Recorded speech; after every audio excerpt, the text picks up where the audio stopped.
Semua orang punya cerita. Semua merasa ceritanya masing-masing pantas untuk didengarkan. Tapi kalau setiap orang berebut untuk bercerita, siapa yang bakal mendengarkan cerita-cerita tersebut? Nenek dalam film Jumbo, debut karya Ryan Adriandi, sungguhlah telah membuat poin yang teramat valid. Poin yang juga jadi tema yang membungkus cerita film animasi anak ini. Karena Jumbo adalah dongeng anak-anak modern tentang empati. Melihat yang ada tapi selama ini tidak terlihat. Mendengar yang ada tapi selama ini tidak sempat terdengarkan karena kita semua begitu sibuk dengan drama masing-masing. Maka luangkanlah waktu sedikit untuk ke bioskop dan biarkan film yang digarap 5 tahun ini mengisahkan kepada kita pembelajaran hidup yang sangat berharga tersebut. Dengarkan.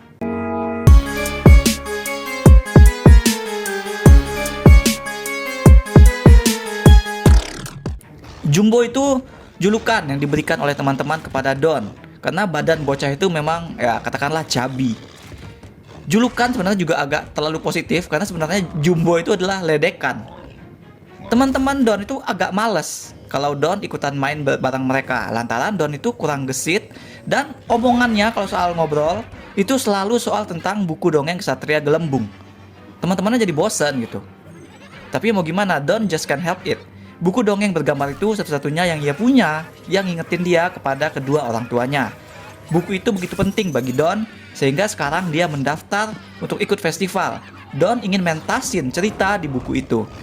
Harapan si Don supaya teman-temannya yang lain jadi senang padanya kalau dia juara. Nah itulah masalah Don. Dia merasa tuh tidak punya teman, dia ngerasa sendirian. Padahal selama ini ada Nurman dan Mae yang selalu membantunya. Bocah bongsor itu pun akhirnya harus membuktikan bahwa bukan cuma badannya yang jumbo, hatinya juga. Saat dia belajar untuk balik membantu hantu cilik yang telah menolong dirinya. Ya, aku pun gak expect bakal ada hantu di cerita ini. Kirain Jumbo itu adalah cerita anak-anak yang ngangkat keseharian yang normal. Tapi ternyata film ini punya elemen fantasi yang kuat. Ada cerita dongeng, keajaiban, dan bahkan ya tadi hantu. Sosok hantu di dunia ceritanya memang tidak digarap jadi menyeramkan, yang membuat film ini jadi horor, enggak. Tapi lebih dibentuk seperti kayak fantasi, seperti ada magic gitu, ada kilau kemilau. Sehingga ceritanya juga jadi di luar ekspektasi. Jumbo punya layer dari karakter-karakternya itu yang tidak satu dimensi. Semua karakternya punya backstory. Film meluangkan waktu untuk membahas backstory tersebut.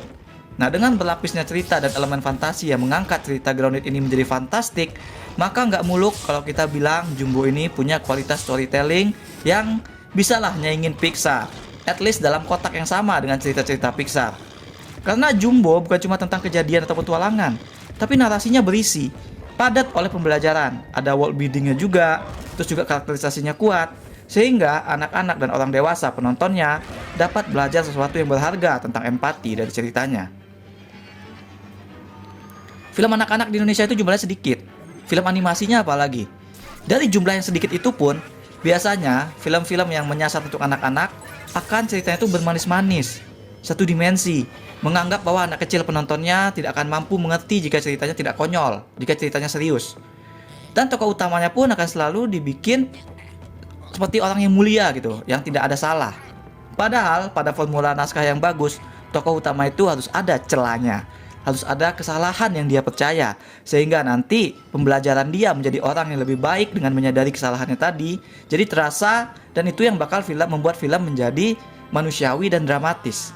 Nah, Jumbo sama sekali nggak pandering ke penonton cilik. Jumbo berani menuliskan flaw atau celah pada karakter utamanya si Don. Makanya nonton film itu sedih. Kita merasa ikut belajar bersama Don, karena celah Don itu grounded dan relate kepada kita. Don bukan cuma korban bullying, dia dikatain gendut, yang aku yakin memang banyak juga anak yang relate kalau soal dibully. Tapi yang bikin kita lebih simpati lagi sama dia adalah ketika si Don ini menunjukkan flow, yaitu dia ngerasa dia yang si paling menderita. Don overlook teman-teman yang selalu ada di sampingnya. Don mengejar crowd yang salah, dan dia take for granted jasa sahabat baiknya. Don malah sempat enggan menuhin janji kepada hantu cilik karena dia ngerasa pentasnya lah yang paling penting, pentasnya lah yang harus diutamakan. Kesel sih ngelihat Don sedikit egois gitu, tapi kita nggak sepenuhnya bisa marah karena cerita tidak terbentuk supaya kita nyalahin Don, melainkan terbentuk untuk membuat kita merefleksikan diri bahwa nggak jarang juga kita sama seperti Don gitu. Kita cenderung kurang bisa berempati di tengah kesusahan kita sendiri, ya kan? tidak lagi punya orang tua, selalu diejek, nggak pernah diajak main. Nah, bukan cuma Don. Kalau kita yang berada di posisi yang sama, itu kita juga akan gampang ngerasa kita yang paling menderita, ngerasa kita yang paling kurang. Temen susah, ya susahan gue dong gitu kan. Nah, kisah Don membuka mata dan telinga kita untuk merasakan kehadiran dan cerita teman-teman yang lain. Film ini bakal ngajarin kita soal yang namanya empati. Semua orang punya cerita yang sama pantasnya untuk kita dengar dan kita dibereskan bersama-sama. Makanya film ini punya banyak backstory, supaya kita bisa memahami dari mana setiap karakter itu berasal, apa masalahnya dia. Kayak misalnya si Atta, si anak bandel yang selalu mengganggu Don. Ternyata Atta itu anak yang tak kalah cerdas, ya kan? Dan dia ternyata juga sebatang kara bersama abangnya di bengkel radio. Atta dan Don bermusuhan bukan karena ada yang satu yang jahat, satu yang baik, melainkan hanya karena mereka belum saling mengenal peran satu sama lain. Coba kalau mereka saling mengenal, saling mendengarkan. Nah, cara film memunculkan backstory juga sangat baik. Perspektif utama tidak pernah benar-benar berpindah dari Don, meskipun kita sering melihat apa yang dilakukan dan dipikirkan oleh karakter lain. Secara visual pun, film melakukan ini dengan variasi, bukan cuma sekedar dijadikan flashback. Jumbo hebatnya sanggup untuk bermain-main dengan kreasi animasi. Ada yang kayak stop motion, ada yang kayak kartun gitu. Sehingga penceritaan film ini semakin fluid, semakin bercorak yang khas. Ini sekaligus jadi showcase betapa film ini punya visi yang sangat kuat sebagai animasi. Secara detail dan ekspresi, teknisnya memang belum dewa kayak Pixar. Ada yang masih banyak kurang detail dan ekspresinya kurang banyak segala macam. Tapi yang disajikan film ini sama sekali tidak jelek. Justru ada di level yang lebih tinggi dari yang kita semua expect untuk standar animasi Indonesia. Sehingga film ini bisa dibilang sebagai breakthrough. Bisa kok film animasi Indonesia sebagus ini gitu. Animasi dan vokal actingnya klop, sehingga dunia Jumbo beneran kerasa hidup dan ngalir saat ditonton. Kudos buat para pengisi suara, ini keren-keren banget semua. Dan juga sama seperti animasi-animasi Pixar, Jumbo begitu hadir dengan begitu banyak hati, sehingga jago mengaduk emosi penonton. Ada adegan nyanyi juga aku suka, yang menurutku well done banget, incorporating elemen fantasi yang dimiliki oleh ceritanya dengan sangat pas. Honestly, yang bikin aku agak kecele dari film ini cuma strukturnya.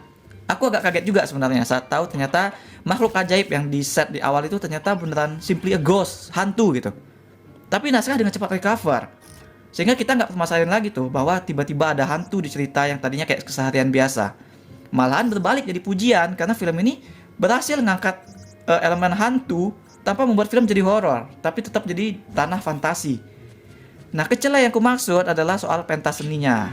Mungkin karena keburu membandingkan film ini dengan Pixar, maka aku menyangka Jumbo bakal ngikutin formula tradisional, ya kan? Ditutup dengan penampilan seni dari para karakter yang ultimately nunjukin mereka jadi sahabat setelah ngelakuin banyak hal bersama. Tapi ternyata bagian pentas seni yang cantik dan penuh emosi itu adanya di tengah. Film ini ternyata bikin cetakan cerita sendiri dan kita harus hargai itu. Karena toh cerita Jumbo finish dengan strong, delivering emosi dan aksi yang tak kalah serunya. Persahabatan para karakter ciliknya benar-benar kerasa membantu mereka menjadi lebih baik dari sebelumnya. Hanya saja memang terasa agak aneh gitu, karena tiba-tiba ada battle dengan si sosok jahat dan segala macam. Yang punya hati besar ternyata bukan cuma karakter dalam cerita, tapi juga film ini sendiri. Benar-benar di luar ekspektasi, film animasi dalam negeri bisa ngasih pengalaman nonton seperti ini. Bukan karena teknisnya loh, melainkan lebih kepada karena biasanya film untuk anak-anak buatan Indonesia itu nggak dalam. Suka bermanis-manis, satu dimensi gitu kan. Males nontonnya. Film ini sebaliknya benar-benar ngasih yang terbaik dari gimana cerita untuk anak-anak dan keluarga itu harusnya. Kalau dari narasinya sepertinya film ini ingin ditayangkan saat 17 Agustusan, tapi tayang lebaran ternyata ada langkah berani yang tepat. Senang banget ngeliat studio penuh oleh keluarga. Yang bercucur air mata saat nonton ini bukan hanya anak kecil, tapi juga orang dewasa pendamping mereka. Sungguh sebuah pencapaian yang luar biasa buat perfilman kita. Aku berikan 7,5 dari 10 bintang emas untuk Jumbo. That's all we have for now. Film ini juga sepertinya punya concern soal penggusuran tanah atau lahan, yang boleh jadi memang dinilai sebagai bentuk dari kurangnya empati kepada sesama. Bagaimana pendapat kalian tentang itu? Silahkan share pendapatnya di komen. Jangan lupa hit like dan subscribe supaya ketinggalan review-review dan playthrough lain. Kunjungi mydersit.com untuk review yang lebih detail. Atau kalian bisa kunjungi store mydersit.ciptoloka.com. Ada banyak kaos dan pernak-pernik custom yang unik, mulai dari film, musik, game, hingga wrestling. Thanks for watching. Remember in life, there are winners and there are losers.